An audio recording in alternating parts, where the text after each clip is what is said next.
old clear coat to this furniture piece here.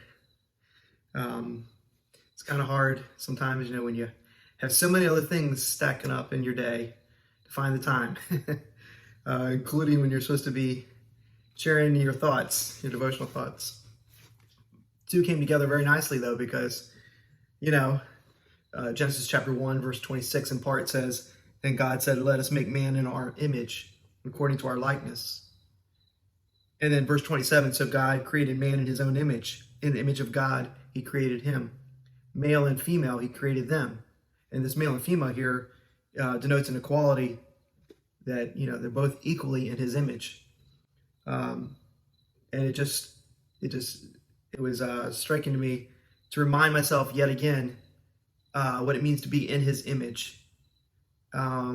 His image, being in his image, gives us our purpose.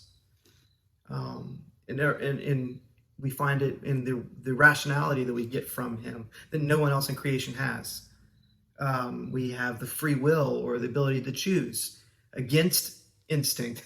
Even if it's a stupid choice, it's a God-given choice to make a stupid choice. We have this need for relationship. We always need to, and we want to relate in relationship, especially in light of, or as a model of our relationship with him. And then, of course, last but not least, the creativity that comes out of being made in his image. Obviously, without getting too meta here, in verses 26, 27, he says, let us make man in our image and our likeness. And in that moment, what is his image?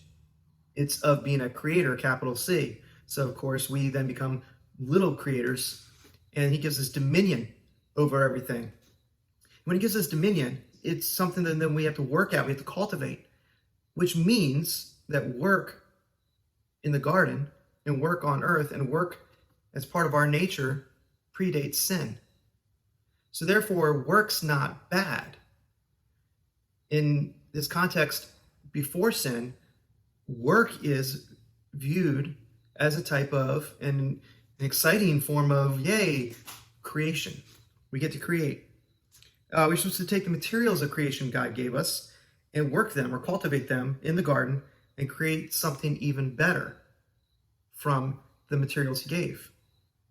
So in the kingdom of God, or outside the kingdom of God now, even in the fallen world, we all seem to get that part. We all seem to subconsciously have that and are instinctively hardwired into this concept.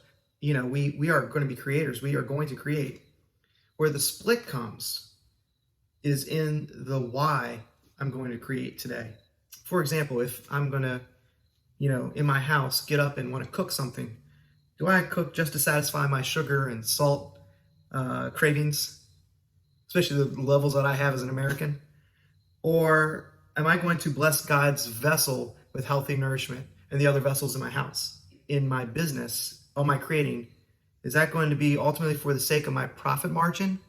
Or is it primarily, in my mind, how am I blessing my community today? In our man-made kingdom, especially now in an election season, whether I'm going to want to be involved in lawmaking and government, or I just need to cast my vote.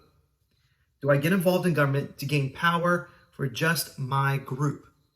Or do I want to create opportunity for the equal valuing of anyone made in his image, including the ones that I don't agree with? And in the church house, do I sing the song? Do I pray the prayer? Do I give the devotional thought on the social media platform for the attention to come this direction or that direction? Ultimately, we're creating. Ultimately, we can't escape it.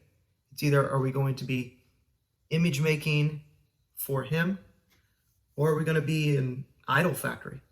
God, my creations today, are they pointing everyone around me, including my own heart, to you?